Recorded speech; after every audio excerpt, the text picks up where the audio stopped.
जय जगन्नाथ। राधे राधे। भगवान के आशीर्वाद से आप सब अच्छे होंगे। रजो की हार्दिक शुभकामनाएं। एक्चुअली रजो उड़ीसा में मनाया जा रहा है। आज से 14 से जून 14 से शुरू होता है। जून 14, 15 और 16 3 डेज़ का होता है। और 13 से सजवाज होता है, यानी कि एक गर्ल्स का है रजो। तो गर्ल्स बहुत सज के सवर के 13 से उनका शुरू हो जाता है। तो स्पेशली गर्ल्स के लिए और गर्ल्स को बहुत हम लोग ख्याल रखते हैं इस टाइम। 3 डेज़ उनको पूरा आप देवी जैसे बोल सकते हो, उनको रखा जाता है। रजो मीन्स है मेंस्ट्रुएशन। रजो मीन्स है मंथली साइकिल, जो गर्ल्स को लेडीज़ को होता है ना, वही है रजो मीन्स। तो ये स्पेशली मदर अर्थ को, जो धरती माँ को पूजा किया जाता है। तो इस दिन 3 डेज़ कुछ भी पूजा वगैरह नहीं करेंगे गर्ल्स, और सिर्फ सज के सवर के, अलता लगा के, बिंदी, चूड़ी, जो भी उनको नए नए कपड़े, आप ना कह सकते हो उनको ना एक गिलास पानी भी उठाया नहीं जाएगा। वो एक गिलास पानी भी उठाएंगे नहीं, उनको आपको देना पड़ेगा। और वो खाली पैर, नंगे पैर नहीं चलेंगे। उनको वो घर पे ही स्लीपर वगैरह पहनेंगे। वो 3 डेज़ पूरा स्ट्रिक्टली माना जाता है। और कुछ भी काम वो नहीं करेंगे। जो गर्ल्स हैं वो कुछ भी नहीं करेंगे। आपको उनको पानी चाहिए, आपको देना पड़ेगा। उनको शरबत चाहिए, आपको देना पड़ेगा। उनको ब्रेकफास्ट देना पड़ेगा, लंच देना पड़ेगा। आपको हर चीज़ उनके पास अवेलेबल करना पड़ेगा। और सिर्फ वो सजेंगे, संवरेंगे, नए कपड़े पहनेंगे और झूला झूलेंगे, घूमने जाएंगे। जितने भी मस्ती उनके लाइफ में करना है 3 डेज़ उनको करना है। कोई रोक टोक नहीं। वो सिर्फ एंजॉय करेंगे 3 डेज़ और आराम करेंगे, रिलैक्स करेंगे। तो ये हर स्टेट में शायद होना चाहिए, क्योंकि मेरा भी एक्सपीरियंस है कि हम भी पढ़ाई करते थे और ट्यूशन लेते थे। ऐसे भी मेरे भतीजी वगैरह है, भांजी, वो भी पढ़ाई करते हैं, साथ साथ में पार्ट जॉब भी करते हैं और ट्यूशन भी लेते हैं। मेरे ऐसे बहुत करीबी है जिनको मैं जानती हूँ। वो जो बच्ची है, वो सब बच्ची कॉलेज जाते हैं, अपना स्टडी करते हैं और पार्ट जॉब भी करते हैं। तो मुझे ये मानना है उड़ीसा का एक बहुत अच्छा फेस्टिवल है रजो, जो 3 डेज़ हर गर्ल्स को आराम चाहिए। उनको रानी की तरह वो 3 डेज़ रखते हैं हमारे उड़ीसा में। तो रानी की तरह ही रखना चाहिए। और ये हर गर्ल्स का राइट से अधिकार है। ये हर स्टेट में होना चाहिए, मेरा ये मानना है। और इतना मुझे याद है, बचपन में पापा को क्वार्टर मिलता था। हम क्वार्टर में हम जब रहते थे तो बहुत हेल्पर्स मिलते थे हेल्प करने के लिए। पापा को बहुत सारे लोग मिलते थे हेल्प करने के लिए। तो वो लोग हमारे लिए झूला बनाते थे, और इतना वो लकड़ी का झूला बनाते थे, इतना वो स्ट्रॉन्ग रहता था जे आप बिलीव नहीं करेंगे। हम महीने महीने झूला झूलते थे, ऐसे थे वो। अंकल वगैरह सब बनाते थे हमारे लिए। हम जब पापा को क्वार्टर मिलता था, हम जब रहते थे, जिधर भी जाते थे, वो जो हेल्पर्स लोग है वो पूरा बनाते थे, लकड़ी से बनाते थे। वो बहुत डिफरेंट टाइप का रहता था झूला। वो तो बहुत स्ट्रॉन्ग झूला रहता था। बहुत बड़े बड़े भी एडल्ट भी उधर झूला झूल सकते, सिर्फ बच्चों के लिए नहीं, सब झूला झूल सकते थे, इतना स्ट्रॉन्ग बनाते थे उस टाइम।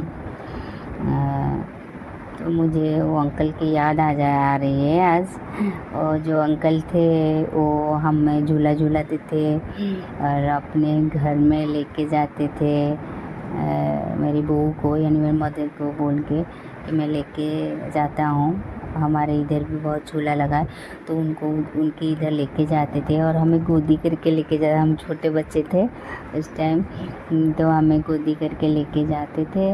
और इतना झूला उनके उधर तो पूरा ओपनली, जो बहुत, हमारे तो क्वार्टर के अंदर होता था, उनका बहुत ओपनली होता था। और उनका झूला बहुत बड़े बड़े पेड़ में भी लगता था। तो बहुत हमें जो लेके जाते थे उनके जो फैमिली मेम्बर से बहुत केयर लेते थे हमारा। कुछ आधा घंटे 1 घंटे के लिए हम जाते थे। वो अंकल आज याद आ गए। अंकल को भी मैंने देखा लास्ट टाइम, उनका डेथ से पहले मैंने, वो एक शादी था, उनको पता था कि हम लोग आएंगे, तो शायद मेरे पापा मम्मी ऑन लकी थे, उनको देख नहीं पाए, वो चले गए जल्दी शादी अटेंड करके। मैं थी तो आए, तो मुझे मेरा कज़िन ने बुलाया, कोई आए हैं आपसे मिलने हैं, तो मैं गई वहाँ के, कौन है इधर आएंगे मुझसे मिलने। तो उनके आँखों में बहुत आंसू थे, उनको पापा मम्मी की बहुत अभी मुझे भी फील हो रहा है याद आई। वो बहुत मिस किए कि मिस हो गया मेरे से, मैं थोड़ा जल्दी आता तो उनसे मिल लेता। तो वो 85 ईयर्स के थे उस टाइम, मिलने आए थे। तो बहुत लास्ट उनके साथ मेरा उनके साथ अटैचमेंट था, इसके लिए मैंने उनको लास्ट टाइम देखा, उनसे मिला। उसके बाद खबर आया कि उनका डेथ हो गया। तो लास्ट जो उनसे मिली थी, उनको जितना मुझे देना था कुछ ऐसा गिफ्ट मैंने दी उनको, बहुत खुश हो गए और बोले आप जिससे लोग कभी मेरी ज़िंदगी में और नहीं मिलेंगे। मुझे 85 अब हो गया, ले आप जैसे लोग नहीं मिलेंगे, ऐसे वो बोले। उनका लास्ट सेंटेंस था, वो मुझे ऐसे बोल के गए।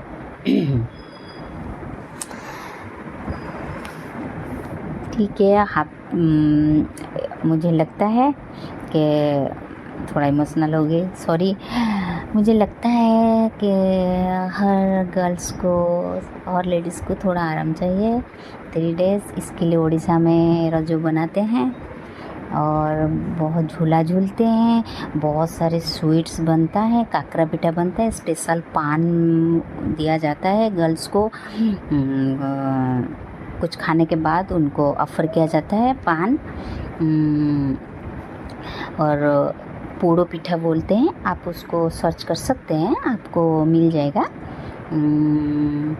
पोड़ो पिठा, काकरा पिठा, चक्कुली उड़िया में बोलते हैं, डोसा जिसको, उसके अंदर स्टफिंग डाल के वो बहुत सारे ऐसे डिशेस बनते हैं। और गर्ल्स को बुलाए जाते हैं हमारे घर आओ, और कोई बुलाते तो नेक्स्ट डे के हमारे घर आओ, ऐसे पूरा ऐसे रिचुअल होता है। फिर उसके बाद लास्ट को आपको 13 को पूरा गर्ल्स हल्दी वगैरह पानी में नहा के सज के संवर के, उनका फर्स्ट डे होता है उनका। उसको बोलते हैं सजवाज, यानी कि सजना संवरना, जो वो 13 को होता है। 14 से रजे शुरू हो जाए, 14, 15 और 16 3 डेज़ रजो होता है। और 17 को मॉर्निंग अर्ली मॉर्निंग उठ के नहा के सब गर्ल्स क्या करेंगे, धरती माँ को पूजा करेंगे, प्रसाद चढ़ाएंगे, पूजा करेंगे, जैसे वो और रिचुअल होता है वैसे वो करते हैं। तो ये बहुत अच्छा लगता है और मैं मिस कर रही हूँ। उड़ीसा में मैं नहीं हूँ अभी, तो मैं मिस कर रही हूँ। और हमारे घर में भी कर रहे हैं, सबके घर में तो हम बेटी भी है तो कर रहे हैं। हमारे मैं तो नहीं कर पा रही हूँ, मेरा तो बेटा है तो इसके लिए तो आप सब भी ट्राई कीजिए, 3 डेज़ अपने बेटियों को थोड़ा आराम दीजिए। बहुत करते हैं बेटियाँ, बहुत काम करते हैं बेटियाँ, तो आराम दीजिए। ये हर उड़ीसा में नहीं, हर स्टेट में होना चाहिए, होना हो या ना हो। लेकिन अगर मेरा वीडियो आप सबको मिलता है तो आपके इधर नहीं है रजो, तो प्लीज़ जून 14 से शुरू कर दीजिए। 14, 15 और 16 हर साल यही सेम डेट में आता है, उसका कोई अलग डेट नहीं आता है, वही जून 14, 15 और 16। Thank you. आप सबको बहुत सारी शुभकामनाएँ। आप सब अच्छे कर्म करते होंगे और गुरु कर्मा कीजिए और अच्छे रहिए, खुश रहिए। और आप सबको रजे की शुभकामनाएँ। थैंक यू माँ बाबा, थैंक यू फॉर एवरीथिंग माँ बाबा, थैंक यू।